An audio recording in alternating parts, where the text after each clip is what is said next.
Bueno, pues lo primero, bueno, pues también agradecer, ¿no? A Carmen, sobre todo por el espacio y acogernos aquí en esta mañana de sábado, que es calurosa, pero aquí se está bastante mejor que en la ciudad. Y luego, pues por supuesto, a la organización de ARDE, al grupo impulsor, sobre todo Espacio Plástico, pero también al resto de agentes implicados, que al fin y al cabo, pues bueno, con esa naturaleza colectiva y de ecosistema que tiene, pues somos un poco pues, los que estamos aquí, los que hemos estado otras veces y los que seguiremos estando, de alguna manera. Bueno, yo vengo a hablaros de elaboración de proyectos, ¿vale? Y ahora os comentaré lo primero, algunos apuntes formales.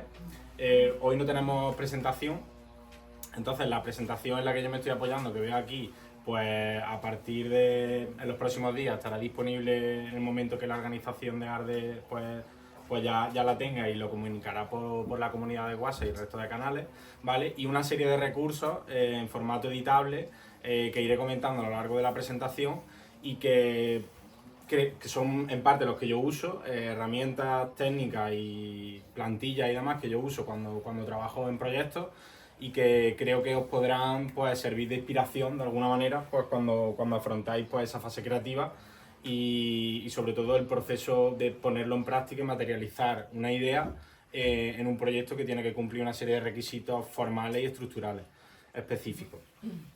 La presentación, pues yo quería abordar tres objetivos principales, sobre todo el más importante que yo considero en mi experiencia, que tiene que ver con el enfoque y la estrategia.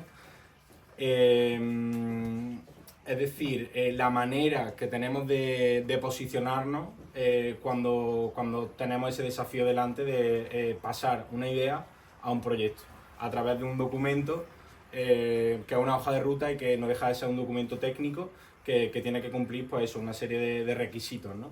Entonces, ¿de qué manera podemos abordar ciertas estrategias y enfoques para llevar a cabo ese proceso exitoso de plantear un buen proyecto con un buen diseño y una buena elaboración? Por otro lado, conocer y profundizar un poquito en los aspectos formales y estructurales de ese principal documento técnico, que en la mayoría de los casos suele ser una memoria descriptiva detallada. Y aquí hago un inciso. Yo me voy a enfocar durante toda la presentación en proyectos pensados sobre todo para convocatorias procedentes en la mayoría de los casos de instituciones y organizaciones públicas, pero que también son extrapolables a organizaciones privadas, como pueden ser, por ejemplo, las fundaciones, ¿no? Y por último, luego también hay otro tipo de proyectos, dependiendo de a quién le estemos vendiendo nuestro proyecto, pues tendremos que estructurar la estructura, ¿no? El aspecto formal de este documento técnico, pues tendrá un aspecto u otro, deberá cumplir unos requisitos u otros. No es lo mismo venderle un proyecto a un posible patrocinador que a la Diputación de Córdoba, por ejemplo. Y por último, el tercer objetivo es profundizar un poquito más y conocer esas herramientas, esas técnicas, estas plantillas que yo personalmente uso, pues compartirlas para que nos ayuden en ese proceso de elaborar un proyecto, sobre todo en clave de estructurar y organizar de forma clara las ideas, ¿no? De forma concisa, acumulativa y consecuencial, con el objetivo último pues, de persuadir y de convencer de que nuestro proyecto es el mejor, porque nuestro proyecto nunca va a ser único, todo está ya inventado. De hecho, la elaboración de proyectos, una de las mejores cosas que podemos hacer es copiar otros proyectos que han tenido éxito y, sin embargo, la clave está en convencer. O sea, la clave está en venderlo y en que nuestro proyecto, aún siendo igual en la realidad práctica de otro proyecto, que en ese proceso de convencimiento y de persuasión sea el mejor. Entonces el contenido, pues el contenido está, digamos, calado en los objetivos que tenía yo con esta sesión, en las cosas que quería compartiros, que tienen que ver con la estrategia y el enfoque, con el planteamiento y la estructura de ese documento técnico y después ya con la parte como más de elaboración, con las técnicas y con las herramientas que usamos para desarrollar y componer ese documento, ¿no? Para elaborar una memoria descriptiva, detallada de un proyecto, tenemos que hacer un ejercicio compuesto principalmente de tres fases. El primero es la reflexión estratégica, que es lo que pues conocemos por estrategia. Iré profundizando. Primero voy a citar y luego poco a poco voy pasando por las fases, ¿no? Este es el primer ejercicio, la reflexión estratégica. El segundo ejercicio es la estructuración y la ordenación de las ideas. Esto es importante hacerlo ya de forma fundamentada, calada y específica con respecto a la convocatoria a la que nosotros queremos concurrir y postular nuestro proyecto. Porque evidentemente no es lo mismo una idea que se presenta para una convocatoria que para otra. Y luego, por último y principal, porque esto es fundamental, cuando nosotros elaboramos un proyecto estamos ejercitando y poniendo en práctica un ejercicio de expresión escrita, ¿vale? Que también es muy importante que esa expresión escrita, para que sea exitosa, pues sea coherente, sea concisa, sea acumulativa, para conseguir ese sentido de consecuencia, de coherencia, y que al final convenza y persuada a la comunidad lectora, que en la mayoría de los casos pues será una comisión de valoración, ¿vale? Entonces, empezamos con la estrategia. No he puesto a grabar, un momentito. Casi me marco yo el tiempo. Empezando con la estrategia, clave. La estrategia tiene que ver con la escucha y tiene que ver con la comprensión de algo. Es muy importante, antes de ponernos a crear, a diseñar, a generar y a desarrollar nuestras ideas, hacer un parón y escuchar qué nos están pidiendo. Porque normalmente nosotros respondemos a una demanda de política cultural, a una necesidad política, comunitaria, institucional, social, dependiendo del organismo, de la organización o de la institución. Con lo cual es muy importante escuchar eso, comprender eso y prestar mucha atención a ese proceso de lectura y de análisis de qué nos están pidiendo, porque nos dicen realmente qué quieren de nosotros, y en la mayoría de los casos no solo qué quieren, sino cómo lo quieren y por qué lo quieren. Con lo cual es muy importante ese proceso de escucha, ¿no? De escucha no solo a esa comunidad externa, a esa organización externa, a esa institución, sino también a nosotros mismos.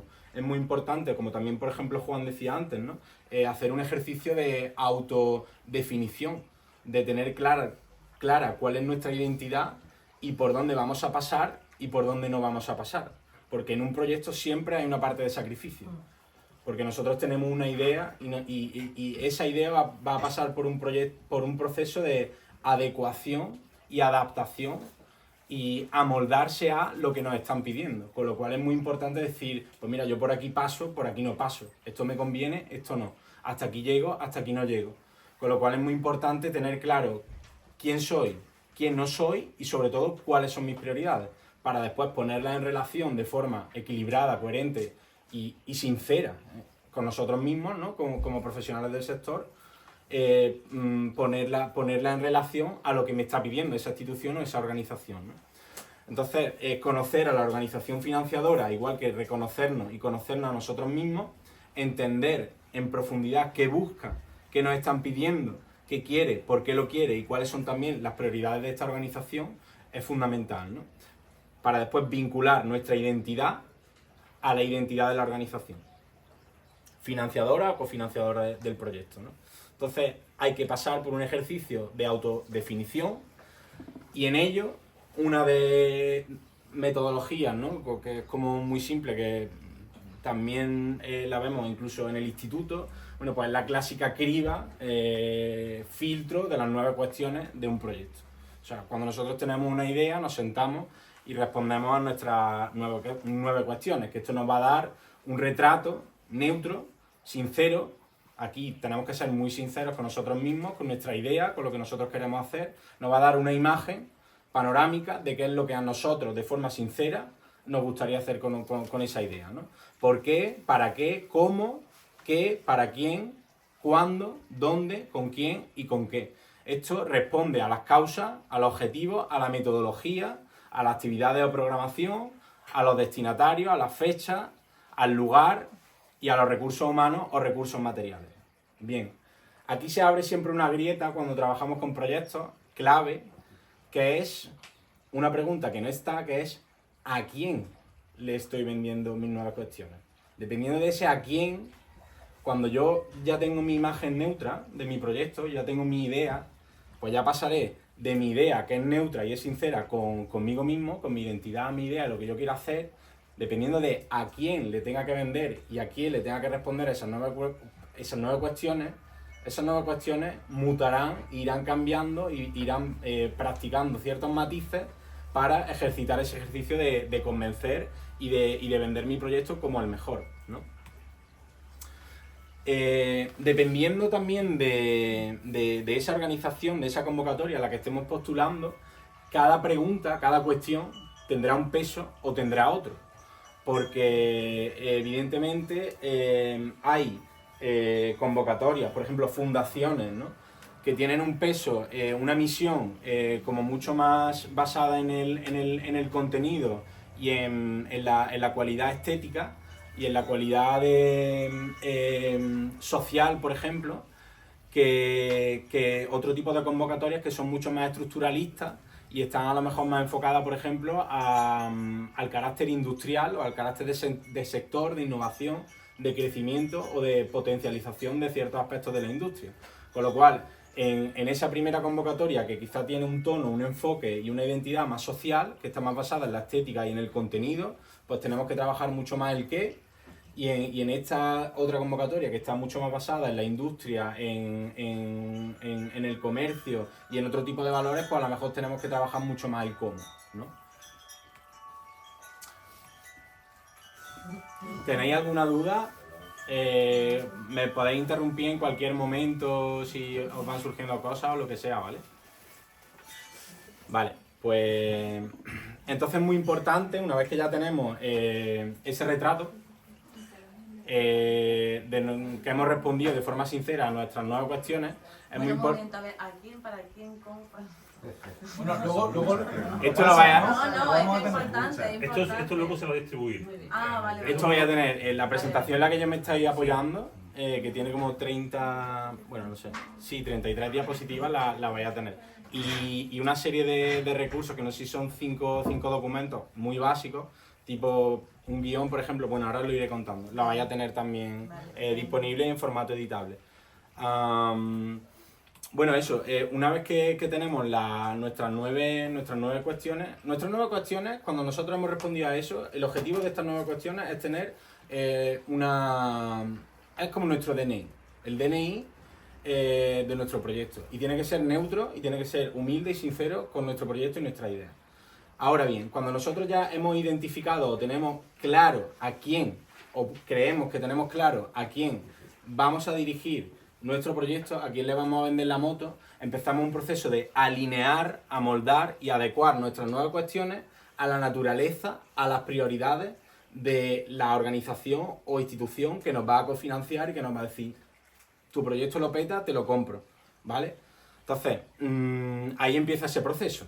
Entonces tenemos que justificar, ese proceso tiene el objetivo de justificar cómo el valor diferencial de nuestro proyecto se alinea, se adecúa, es decir, representa de alguna manera a la organización que nos compra el proyecto, que nos financia, pero además mejora la realidad que busca impulsar esa organización o esa institución, ¿vale? Porque de eso se trata, que nuestro proyecto, que es una alternativa y una opción ante 40 proyectos y 40 alternativas, mejora, ese es el valor diferencial. El nuestro lo mejora, con lo cual pues compite hacia arriba y se posiciona como el mejor o como uno de los mejores, ¿no? Entramos en la fase, cierro aquí digamos un poco la fase de estrategia, aunque la estrategia no es un departamento estanco, o sea, todas las fases son permeables, y se van correlacionando y son complementarias, deben serlo además. Entonces, evidentemente la estrategia mancha y se expande hasta la última fase del proyecto. Pero ahora, digamos, cerramos como los aspectos principales de lo que sería la reflexión estratégica y la estrategia, y entramos en planteamiento, ¿no? En lo que sería un poco más la segunda fase de la estrategia o ya la fundamentación de un proyecto cuando empezamos la elaboración pura y dura, ¿no? La estrategia va también por fases estratégicas, o sea, tú tienes una estrategia cuando empiezas un proyecto y luego hay una revisión y una revisión de estrategia y luego va un poco, es moldeable, imagino, ¿no? Sí. Según también Sí, sí. A o largo sea, o corto plazo, así de... la estrategia está presente en todas las fases de un proyecto, pero digamos que tiene, digamos, un carácter impepinable como primera fase, antes de, como digo, antes de ponernos a desarrollar en profundidad nuestra idea. O sea, es muy importante que nosotros tengamos el DNI, digamos, de nuestra idea, que tengamos claro qué es lo que queremos, pero una idea no es un proyecto. Nosotros, una vez que tenemos clara nuestra idea, pues ahí empieza la reflexión estratégica, ¿no? Porque esa idea pues, pasa por un proceso de a quién voy a dirigir esa idea y el resto de cosas que vamos a ver aquí. Entonces, aunque la estrategia está presente en todas las fases, ningún proyecto que no pase por una fase importante al principio de reflexión estratégica tendrá éxito, desde mi punto de vista y mi experiencia. Entonces, empezamos a... ya tenemos claro cuál es nuestra idea, tenemos nuestro DNI, tenemos un retrato claro, sabemos quiénes somos y quiénes no queremos ser, por dónde vamos a pasar y por dónde no. Y analizamos, bueno, habría que analizar, ¿no?, un poco el ecosistema de convocatoria, qué identidades me pueden apoyar, cuáles no, qué me interesa, qué no me interesa. Esto nos lo vamos a saltar, digamos, ya hemos hecho todo ese proceso, ese análisis de convocatoria, diferentes líneas de financiación, ¡pam!, damos con una, esta es para mí, vale. Elegimos una que creemos que se adecua a lo que nosotros queremos, nos cuadra, empezamos a trabajarla. Aspectos generales de una convocatoria, importante analizar las convocatorias, ¿vale? Por lo menos de forma diagonal y selectiva y yendo a los puntos clave, ¿no? Aspectos generales y puntos clave de cualquier convocatoria nos van a decir siempre al principio el planteamiento general de la convocatoria, que incluye sobre todo el marco normativo, ¿no? Nos van a hablar de el elenco de leyes y de normativas por las que se regula esta financiación, este marco de financiación, esta convocatoria, esta línea de ayuda o subvención. Luego nos van a decir qué busca esa institución, esa organización. Nos lo dicen. A nosotros nos están diciendo lo que buscan. Si nosotros tenemos algo que no es lo que busca, o hacemos un grandilocuente ejercicio de marketing, o probablemente nuestra idea no se adecue a lo que está buscando y nos estamos equivocando de convocatoria. Perdona, ¿y dónde se pueden ver dónde pensáis las convocatorias? ¿O tienes que ir fundación por fundación mirando? ¿O hay algún lugar donde miramos? Ahora vamos a hablar de eso, que no, yo no quería, o sea, toco algunas cosas, no quería meterme tampoco mucho. Hay algunas bases como bases de datos que mezclan ahí convocatorias con residencias, pues sobre todo en el sector artístico, convocatorias, residencias artísticas, becas, líneas de subvenciones. Por norma general, yo las convocatorias como que las intuyo como una especie de matriosca, ¿no? O de círculos concéntricos. Pues empiezan las locales, están las provinciales y al fin y al cabo no deja de ser pues la plataforma ciudadana que utiliza cada organización, cada gubernamental. Pues está el ayuntamiento, está la Diputación, está la Junta de Andalucía, está el Ministerio de Cultura, luego están los diferentes grupos de trabajo, organismos, por ejemplo el Ministerio, está como Acción Cultural España, ¿no? Hay como una serie de cosas, hay algunos recursos que aglutinan a modo de listado y de base de datos este tipo de convocatoria de ayuda. Pero, por ejemplo, está Cultura y Ciudadanía también, que es, digamos, un organismo de trabajo dentro del Ministerio de Cultura que hace un trabajo de recopilación de este tipo de recursos y líneas de subvenciones. Pero ahora espero que, pues eso, grupalmente y colectivamente podamos responder un poco entre todos y todas a esa pregunta. Yo voy a compartir desde luego mis recursos y... La siguiente sesión es para identificar entre todos las convocatorias que cada uno conoce, para ponerla en común. ¿Me podéis decir qué tiempo llevo? Son las 11.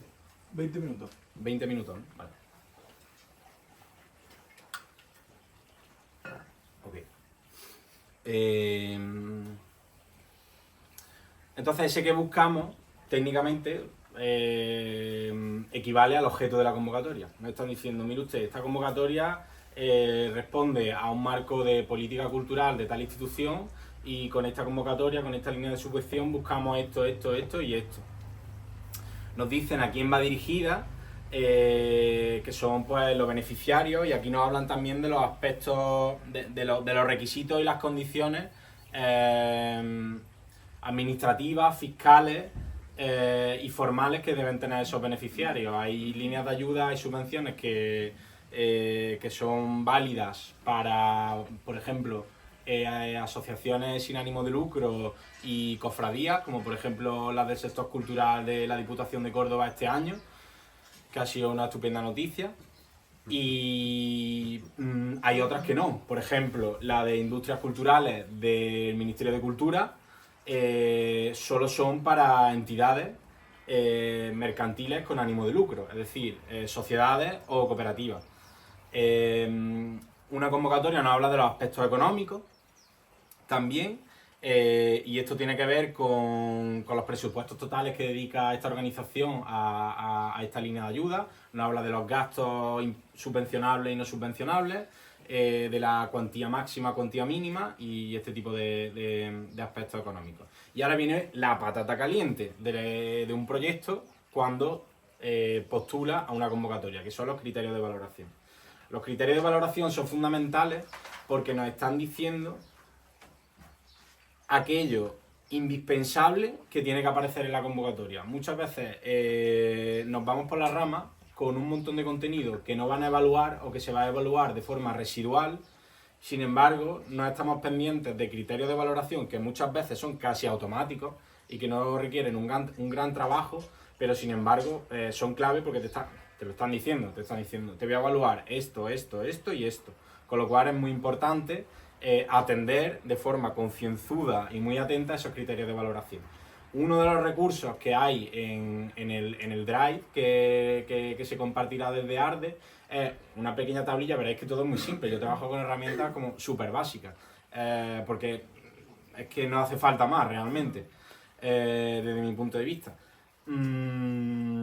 Veréis una tabla de criterios de valoración, que no deja de ser copiar y pegar criterio por criterio y hacer un pequeño resumen de 100, 120, 150 palabras en la manera en que justificamos cada uno de esos criterios, ¿vale? Luego también vamos a tener un punto de la convocatoria importante que nos habla de calendario, de fechas, de proceso de selección, proceso de solicitud, tramitación y por último los compromisos y obligaciones, ¿no? Que es quizá un poco la parte como más administrativa y burocrática de la convocatoria. Bien, entramos en técnicas o ejercicios que yo suelo poner en práctica cuando me pongo a elaborar un proyecto. Ejercicio básico: hacer una ficha resumen, un esquema de la convocatoria, de las bases reguladoras, poniendo especial atención a los aspectos económicos, que a veces se nos va un poco porque no todas las convocatorias ofrecen lo mismo. Muchas convocatorias nos dan las menos el 100%, hasta el 100% del presupuesto total de nuestro proyecto, como por ejemplo puede ser la de algunas de la línea de ayuda de Fundación Caraso, pero otras nos dan el 50% o el 60%, y hay una limitación con respecto a la cantidad máxima y a veces también con respecto a la cantidad mínima. Entonces hay que prestar en este esquema, ¿no?, en esta ficha resumen de la convocatoria, pues especial atención a los aspectos económicos y sobre todo a los criterios de valoración, ¿no? Entonces, de alguna manera los criterios de valoración son clave porque nos ofrecen una guía para fundamentar la estructura que tiene que tener nuestra memoria y sobre todo cuáles son aquellos bloques de contenido, aquellos argumentos que no pueden faltar, porque si faltan estás perdiendo puntos directamente. También nos está dando, es muy importante porque nos orienta en términos de equilibrio. Nos orienta en términos de equilibrio porque a menudo nos va a ayudar a decir, vale, este criterio de valoración que pesa un 40%, pues es probable que le tenga que dedicar mucho más recursos, más esfuerzo, más tiempo y más dedicación que a un criterio de valoración que pesa el 10%. También es verdad que dependiendo de la naturaleza del criterio de valoración, pues eso puede cambiar, porque hay criterios casi automáticos, que son criterios, se suelen llamar criterios objetivos, criterios técnicos, que por ejemplo tienen que ver con la población o con datos demográficos o geográficos, que no requieren, digamos, un gran esfuerzo de elaboración. Pero, por ejemplo, volviendo al ejemplo de la ayuda a proyectos profesionales y empresariales para el fomento de innovación en industrias culturales y creativas, que es la ayuda conocida, digamos, del Ministerio de Cultura a las industrias creativas y culturales, aquí tenemos unos criterios de valoración que son... ¿Puedes repetirlo? ¿Perdón? La que acaba de... El nombre es Ayudas a Proyectos Profesionales. Este ha cambiado el nombre, ha cambiado este año. Se llamaba de otra manera, parecida, pero han cambiado un poco el... Sí, han puesto el énfasis en algunos términos que también nos están hablando de qué es lo que están buscando. Nos lo dicen muchas veces incluso en el título, ¿no? Ayuda a proyectos profesionales y empresariales. Ahí te están diciendo que si tu proyecto no tiene un plan de empresa de narices, no es tu convocatoria. Bueno, o forma jurídica, ¿no? O forma jurídica. Pero claro, ahora vemos los criterios de valoración y dices tu plan de empresa. Claro, para el fomento de la innovación en industrias culturales y creativas, ¿vale? Nos vamos a los criterios de valoración y tenemos que el 40% es criterio número 1, adecuación de la actividad proyectada a lo que busca la convocatoria. Aquí no lo he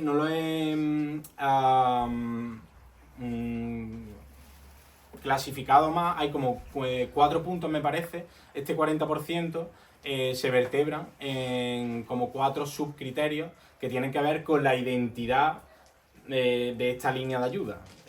Además que no son obligatorios, no son complementarios entre sí, es decir, tu proyecto obligatoriamente en una medición óptima tiene que pasar por esos 4 requisitos, digamos, ¿no? Pero es que la solidez económica, la planificación, la estructura y la viabilidad del proyecto es el 45%. Y solamente el 15% repercute en la calidad artística y técnica del proyecto. Ojo, la calidad artística y técnica del proyecto no se refiere a que yo tenga una programación y unas actividades chulísimas y súper guay, ¿no? Que traiga un artista que sea cabeza de cartel, que está haciendo tal. No, en la calidad artística y técnica entra también, además de la relevancia y la singularidad, que sería, digamos, esto que tiene que ver un poco con la parte más estética, ¿no? Pero también tiene que ver con la correcta ejecución, con la metodología, con el reparto presupuestario, etcétera, ¿no? Con lo cual, me tengo que preguntar, ¿es para mí esta convocatoria? Pues puede serlo, pero seguramente si tu proyecto no tiene esa naturaleza empresarial y más enfocada al mercado, que a ti no te cueste decir, esta es mi empresa, yo soy esta idea, este proyecto, esta organización en la industria, probablemente si tú no eres capaz de decir eso con tu proyecto, no es para ti esa convocatoria. Entonces, claro, la pregunta es, ¿se adecúa y se alinea de forma natural mi idea, mi proyecto y mi objetivo con la idea y los objetivos de esta convocatoria? Es muy importante que nos hagamos siempre esa pregunta, ¿vale? Y ahora ya entramos en la última parte de contenido, que es sobre todo la parte como más de elaboración, un poquito más, bueno, también interesante, pero como un poco más normativa, que tiene que cumplir una serie de requisitos formales y estructurales, que es el principal documento técnico con el que nosotros justificamos y vendemos nuestro proyecto, que es una memoria descriptiva detallada. Hay aquí una serie de ejercicios, una serie de pasos que son indispensables. Para mí es fundamental, antes de nada, hacer un sumario de contenido, un índice. Parece una tontería, pero no deja de ser una hoja de ruta y una imagen panorámica que debe repercutir pues eso, de forma panorámica a todo el contenido y todos los argumentos que tenemos que trabajar en nuestra memoria, ¿no? A mí me gusta también siempre meter un pequeño bloque de palabras clave y también una ficha resumen del proyecto. Una ficha resumen del proyecto quiere decir, cuenta tu proyecto en una página. Esto es fundamental. Y aquí es fundamental también que hagamos un ejercicio de empatía con la comisión de valoración, que se tiene que cepillar 40 memorias descriptivas detalladas en una mañana. El cuerpo de funcionariado público que evalúa nuestros proyectos es mucho menor del que creemos. Es decir, a esa persona está hartica de ver proyectos. Entonces, vamos a hacerlo fácil, vamos a ser concisos, vamos a ser claros y vamos a generar herramientas como un buen sumario de contenido y una ficha resumen de un proyecto que cuando esa persona esté hasta arriba, esté saturada y no tenga más ganas de leer cultura comunitaria, cultura en red y arte rural, pues diga, a ver, la ficha resumen del proyecto que me he perdido. Y en un minuto se vuelve a orientar y vuelve a entrar en materia. Con lo cual es importante, es importante. Luego tenemos la parte de extensión, digamos, y de como más de desarrollo de contenido, que para mí es importante siempre intentar dejarlo en 10 páginas, aunque luego ya pues venderemos la moto, nos iremos a la grandilocuencia y bueno, lo haremos bonito, ¿no? Nos focalizaremos en el decorado. Pero la esencia, el 90% de lo valorable y evaluable de nuestro proyecto tiene que estar en 10 páginas. Siempre. De hecho, hay convocatorias, por ejemplo, esta del Ministerio, no sé si eran... es que no me acuerdo ahora mismo, pero, o sea, muy poco. O sea, como todo con una concisión y una precisión que da un poco de vértigo, ¿no? Y luego tenemos, pues, dos bloques evidentes que se suelen presentar en un formato más gráfico, como son el cronograma y el presupuesto desglosado, ¿no? Aquí vais a encontrar en el Drive también una serie de plantillas y recursos que os pueden servir de guía y que yo para mí pues son como ejercicios, ¿no? Un ejercicio que yo hago siempre en segunda fase, una vez que he hecho el sumario de contenido, es hacer un sumario de contenido ampliado. Desarrollo entre 100 y 150 palabras cada subapartado, cada sección o subsección de ese sumario de contenido, ¿no?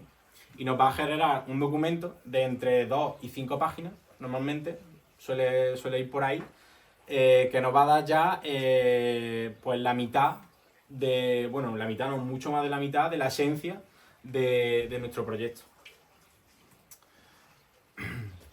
La ficha resumen del proyecto es un ejercicio que nosotros hacemos con el objetivo de concentrar la información clave de ese sumario ampliado que tiene unas 3 páginas. La vamos a concentrar, pero de forma esquemática. O sea, la función es un esquema. Que en una página contemos la esencia de nuestro proyecto. Por ejemplo, los objetivos.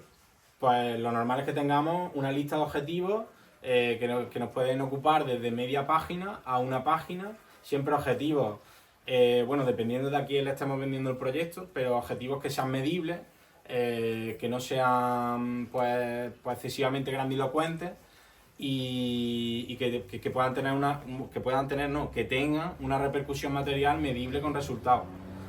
Ojo, medible no quiere decir que sea tangible, no es lo mismo.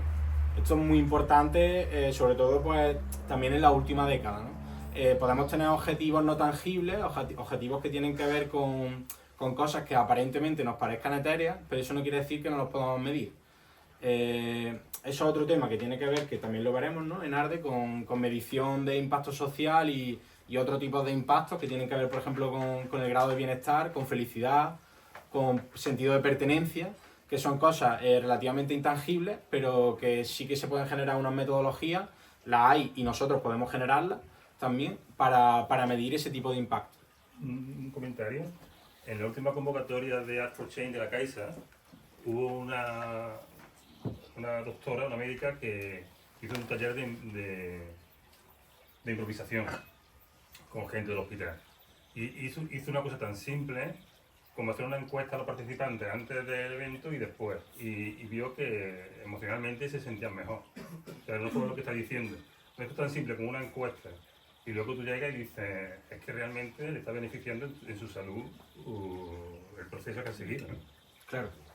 Claro, es que la medición, dependiendo digamos, del nivel y del grado de rigor y dificultad de la exigencia del proyecto, de la organización y de la línea de ayuda. Para una ayuda de 2.000 o 3.000 euros es raro que nos pidan pues, un diseño metodológico como por ejemplo en Art4Change, ¿no? Pero el tema de la medición no hay que tenerle miedo, porque una medición, una metodología de medición en términos generales es como una receta. Y una receta, un guiso se puede hacer, hay un protocolo, digamos, ¿no? Está la receta legitimada, hegemónica, pero podemos hacer nuestras variaciones. Y un indicador es un ingrediente. Y nosotros podemos seleccionar una serie de ingredientes y una serie para construir nuestra receta, para construir nuestra metodología de medición. Hay una serie de metodologías y hay pues, unos protocolos que están muy bien cuando no nos queremos poner a diseñar metodologías y a diseñar mediciones e indicadores, pero no tienen por qué ser súper dificultosos ni grandilocuentes. Eso mismo, por ejemplo, que ha comentado Juan, pues es una buena manera medible de justificar, por ejemplo, un proceso de mejora en la calidad humana o incluso en la satisfacción o en términos de felicidad incluso.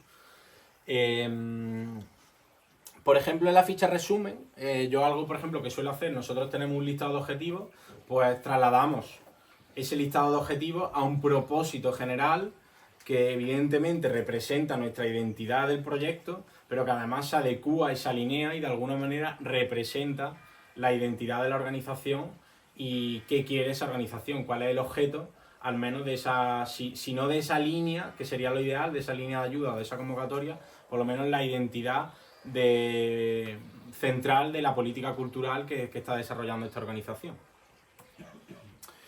Ejercicio, tabla de criterios de valoración, que lo tendréis también, lo tenéis como recurso. Muy importante, una vez que estamos ya desarrollando, que tenemos la ficha resumen del proyecto, tenemos el sumario de contenidos, el sumario de contenidos ampliado, que tenemos ahí ya unas 3 o 4 páginas de texto.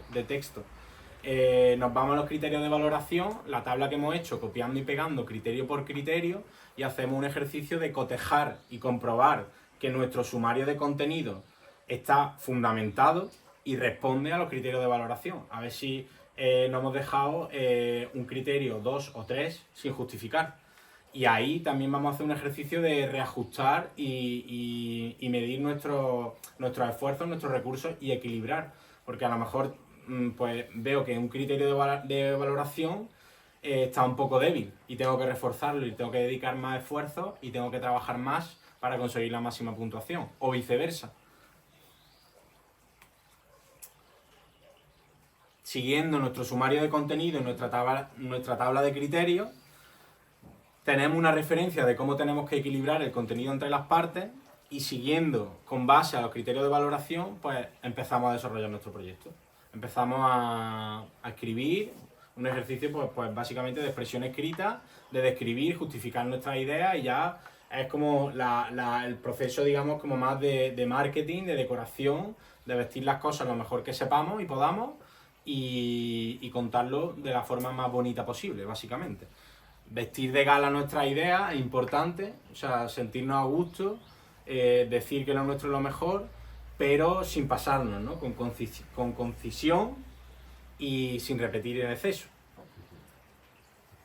Aquí vuelvo me quedan como 5 minutos, ¿verdad? Por ahí, ¿no? Vale.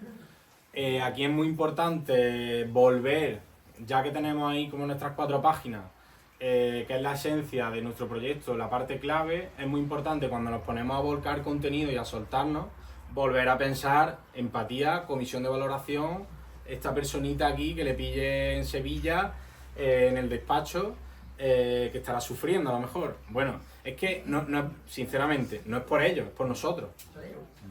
O sea, mientras más concisos, claros, al grano vayamos, mejor para nuestro proyecto y seguramente lo que podemos decir en 3 páginas lo vamos a poder decir en 1, siempre. Entonces, un equilibrio, ¿no? Un equilibrio entre la decoración, lo bonito y lo grandilocuente, entre vender la moto lo mejor que podamos, pero sin pasarnos, teniendo en cuenta eso, ¿no? Importante también, de cara un poco a la expresión escrita y al aspecto formal de una memoria descriptiva detallada, tener en cuenta que es un documento técnico, que no es un dossier, ni es un portfolio, ni es un documento de trabajo interno.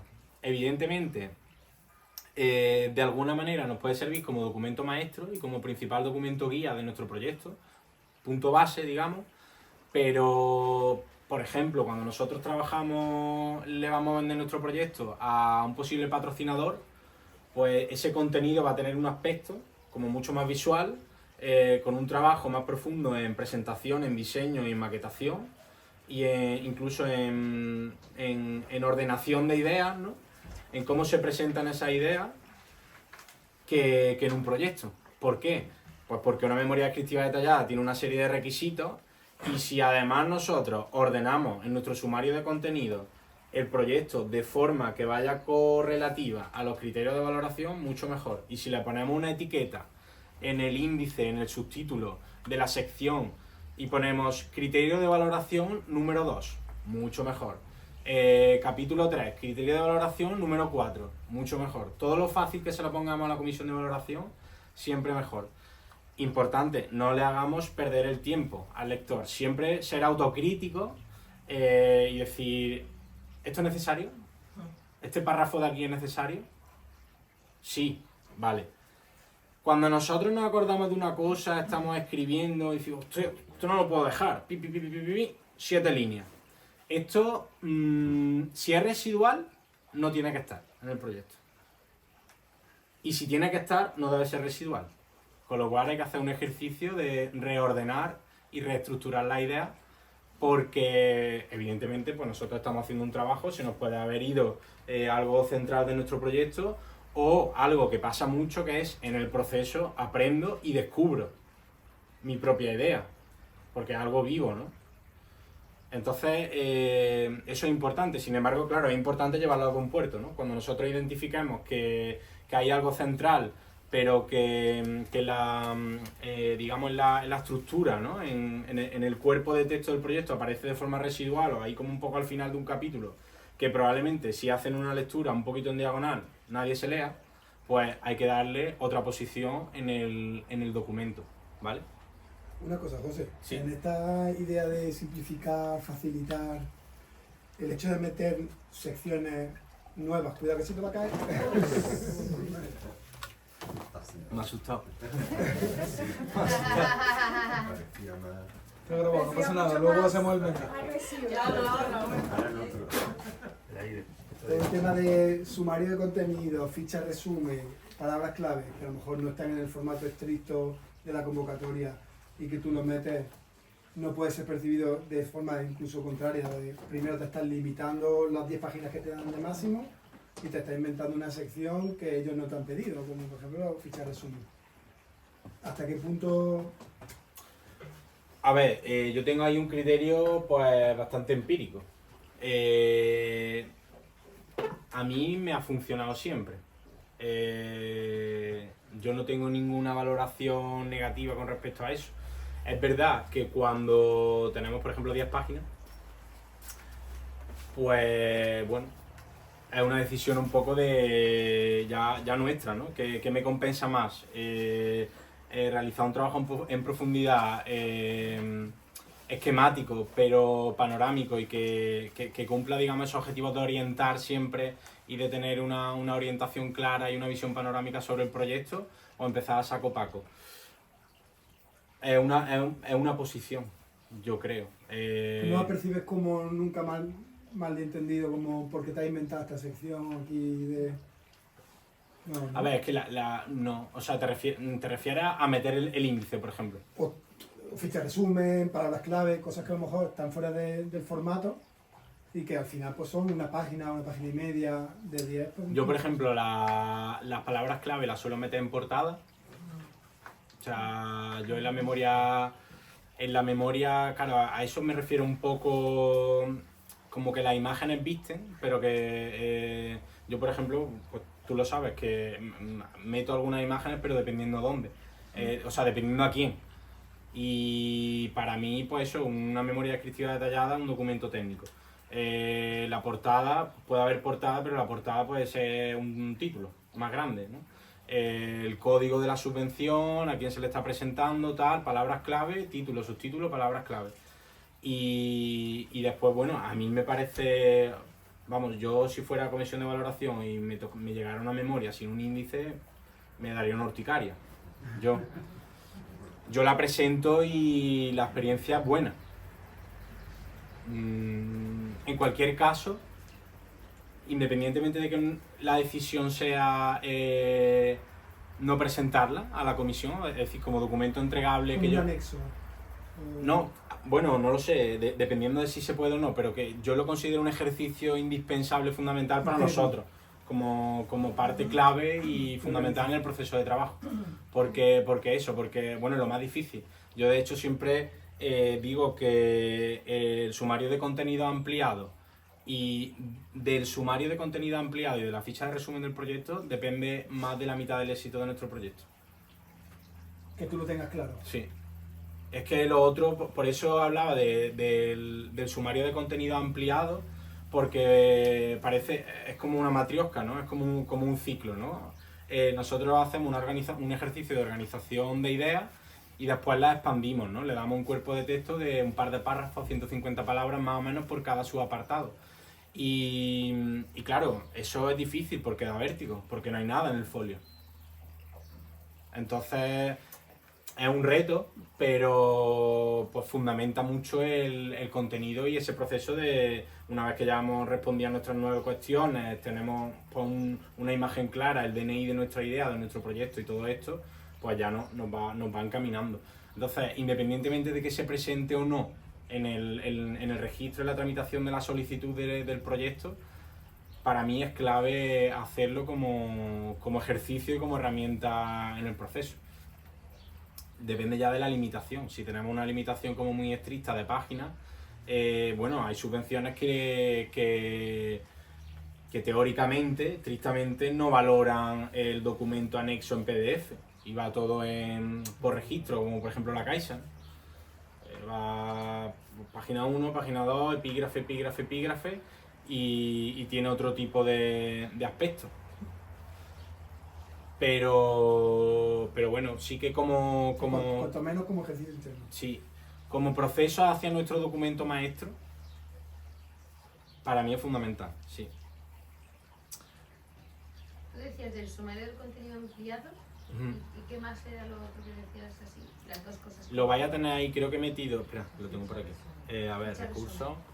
Es como tener un esquema porque si se van, que vuelvan y tú aterrizarlos muy rápido. Claro, está por un lado la ficha resumen, que es parecido a sumario de contenidos, pero responde de forma mucho más objetiva y esquemática a lo que te están pidiendo. A cada uno, digamos, de los... O sea, la ficha resumen debería justificar cada uno de los criterios de valoración, de forma súper esquemática. Y luego en los recursos hay una tabla como de objetivos, que básicamente consiste pues, en la triangulación que debe de haber entre el objetivo, la actividad, la acción que diseño y voy a ejecutar para llevar a cabo ese objetivo y las herramientas de medición y evaluación. Las herramientas de medición y evaluación que he generado o de las que me sirvo para medir que la acción que he ejecutado, en qué manera cumple y en qué grado cumple ese objetivo, que no siempre pues, se cumple al 100%. ¿Y qué más? Bueno. Luego en los recursos también tenéis una que son cosas que yo he metido ahí porque, bueno, como la sesión es un poco de elaboración de proyectos, pues son plantillas, herramientas que puedan venir bien. Una es el cronograma y otra es una ficha de presupuesto, que no la he metido en Excel, porque a mí me da así también un poco de cosa cuando inserto el Excel en el Word, así que la he metido en Word. Pero lo ideal es que siempre cotejéis que lo hagáis en Excel y luego copiéis y peguéis, para que no se os vaya con la calculadora, por ejemplo, que no lo hagáis manual, básicamente. Y luego también tenéis la tabla de criterios de valoración y la ficha resumen. Un índice, un sumario de contenido y una ficha resumen. Bueno, pues voy a... que ya vamos a ir acabando.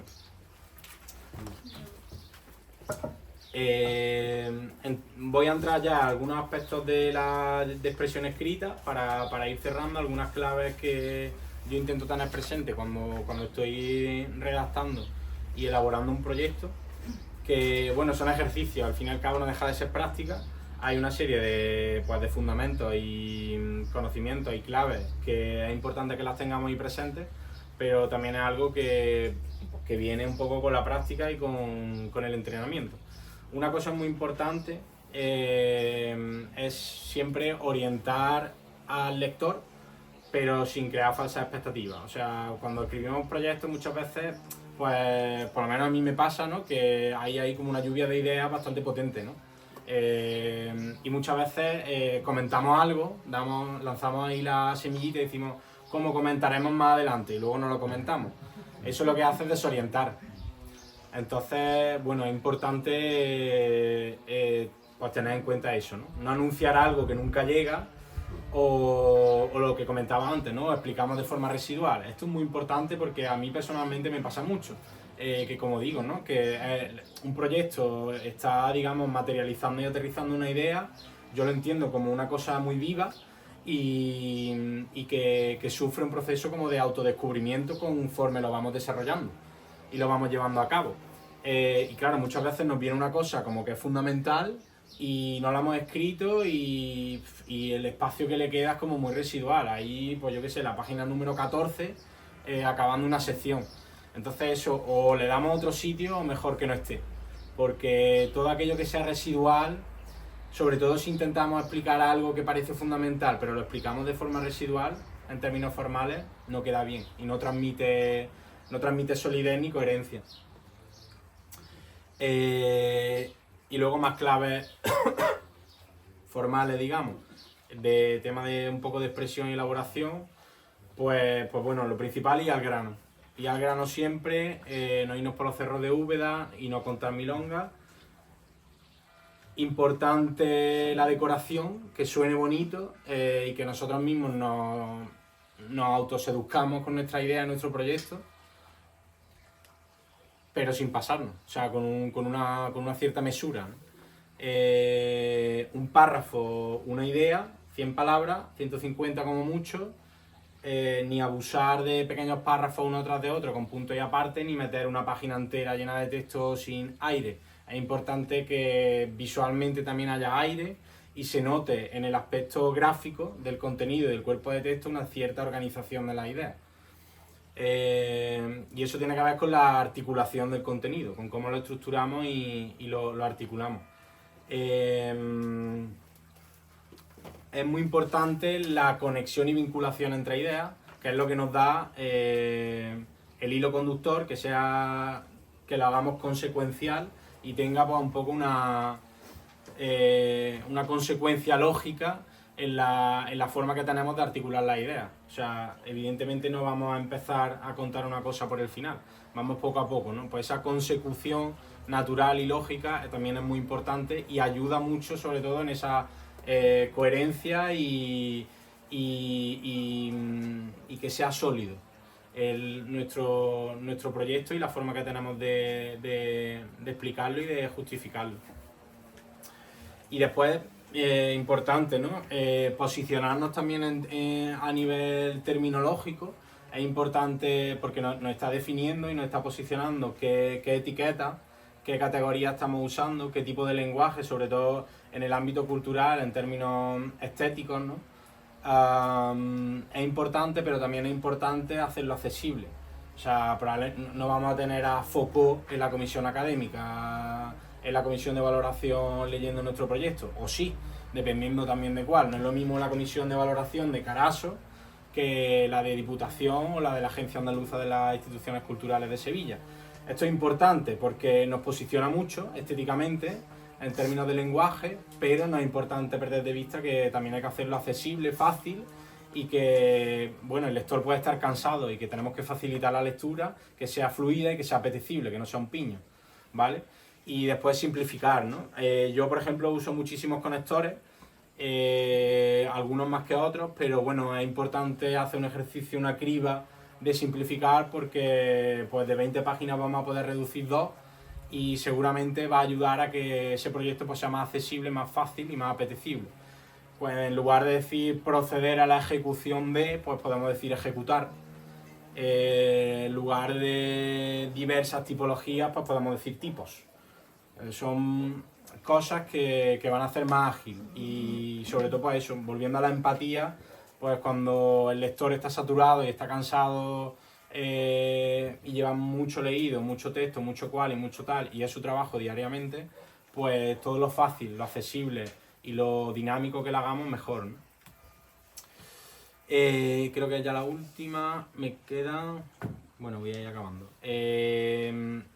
Intentar abrir las secciones siempre de forma dinámica, que generen un poquito de impacto. Nunca abrir una sección mirando hacia atrás.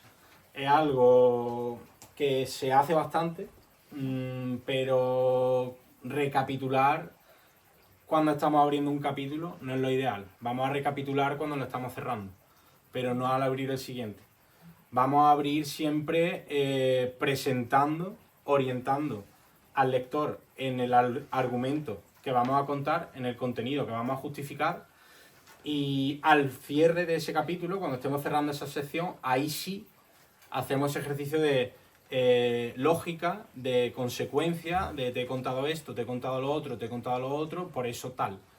Entonces hacemos un ejercicio lógico, acumulativo, y de recapitulación y de panorámico. Hacemos un recorrido panorámico por el argumento que hemos comentado en esa sección. Importante siempre enlazar y vincular la sección que hemos comentado con la siguiente en una frase. Es decir, en esta que te he contado esto, pues la próxima te voy a contar lo otro. Que es un ejercicio, pues eso, de orientar, ¿no? Y ya por último, aquí hay siempre como un sinfín de contradicciones. Yo soy el primero que la hago. Además me siento a gusto, o sea, la hago como que no me siento mal. O sea, a mí me encanta usar conectores, pero bueno, es importante saberlo para que lo hagamos, cuando lo hagamos, que lo hagamos de forma consecuente y que sea una posición, un posicionamiento estético, técnico o simplemente, aunque sea un vicio, pero bueno, tenerlo presente, ¿no? Siempre intentar escribirlo una vez y escribirlo bien. Que el contenido esté fundamentado en los aspectos, en los requisitos indispensables de la convocatoria, que la forma, el aspecto de nuestra memoria sea pautada y haya espacio, esa imagen, ¿no?, gráfica, que haya espacio entre los párrafos, que se note una cierta pues eso, estructura y articulación de las ideas. Practicar siempre la autocrítica, plantearnos si le estamos haciendo perder el tiempo, si es necesario eso que estamos escribiendo o si no. Y a mí me gusta mucho usar categorías y etiquetas, siempre. O sea, vamos a posicionarnos con nuestros similares. La idea esta de que nuestro proyecto es único, singular, maravilloso y que somos los mejores, lo vamos a justificar. Pero mientras más nos posicionemos con nuestros similares, de forma coetánea, mejor. Vamos a compararnos, vamos a decir como tal y como cual, vamos a posicionarnos con nuestros similares y después vamos a justificar en nuestro proyecto por qué y cómo nuestro valor diferencial, aquello que hacemos diferente, es lo que nos hace los mejores. Pero decir de forma directa y de forma literal que nuestro proyecto es único, cuidado. Vamos a compararnos y vamos a posicionarnos con nuestros similares, ¿no? Porque todo está inventado, nuestro proyecto nunca va a ser único, pero sí que puede ser el mejor, ¿vale? Pues ya está, gracias.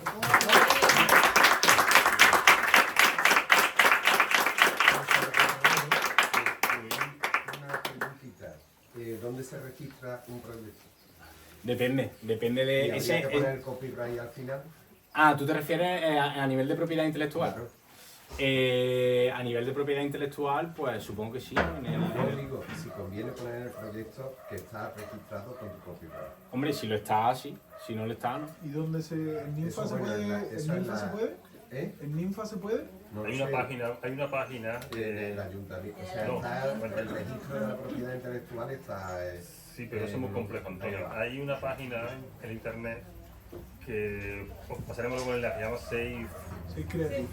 Safe Credit, que tú llegas, subes el documento y te dan un código. Entonces tú ya con ese código lo pones. Eso suele pasar a veces cuando vas a presentar un proyecto a alguien que te lo va a comprar y no sabe muy bien qué es. Que lo va a comprar o te lo va a copiar. Eso es, ¿no? Y entonces solamente, Eso Que pasa. tiene el código. Sí. solamente con que aparezca ese código en el documento, pues ya es un reparo de que ya le va a dar un poco de más corte, ¿no? Yo como músico suelo registrar la música antes aunque el proyecto sea otro, con lo cual siempre hay un elemento que está registrado. Por eso, como ha empezado, lo ideal es copiar. Digo, vale, a mí ya me han entrado las 7 cosas. Claro, Si me permitís, hago un comentario sobre un curso de esto que está, por ejemplo, que voy a hacer un comentario sobre esto, que estoy haciendo unos cursos precisamente del registro de propiedad intelectual y está por ejemplo Ninfa y hay otras muchas páginas y ya en muchas ocasiones ya el simple hecho de que esté publicado, aunque sea en internet, vale como para que tú puedas demostrar que el proyecto es tuyo. Lo que pasa es que un proyecto como